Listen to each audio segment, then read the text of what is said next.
ওকে চলো গাইস, আজকে একটা সত্যি কথা বলে দিই। আর সেই সত্যি কথাটা কি জানো?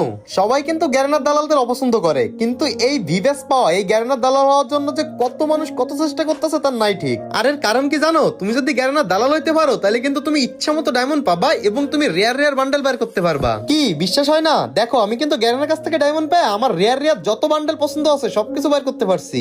তো চলো এখন বান্ডেল গুলো ফাটায় ফাটায় দেখি কোন বান্ডেলের কোন জিনিসটা ভালো বেশি। গাইস এখানে একটা রেয়ার ইনকিউবেটরের বান্ডেল আছে, এটা মোটামুটি ভালো লাগে আমার কাছে, আহামরি না গাইস। কিন্তু এই মেয়ে বান্ডেলটা কিন্তু অস্থির লাগতেছে, তোমাদের ভাবি মাঝে মাঝে পরায় খেলতে পারবে।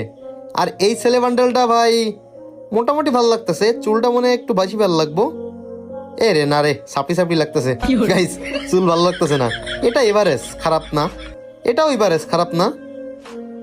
ও ভাই এই বান্ডেলটা কিন্তু একবারে অসাধারণ গাইস। এর এই যে ড্রেসটা, মানে এর এই যে শার্টটা কিন্তু সেই লাগতেছে আমার কাছে, আমার পার্মানেন্ট ড্রেস আপের মানে সবচেয়ে রেয়ারটা।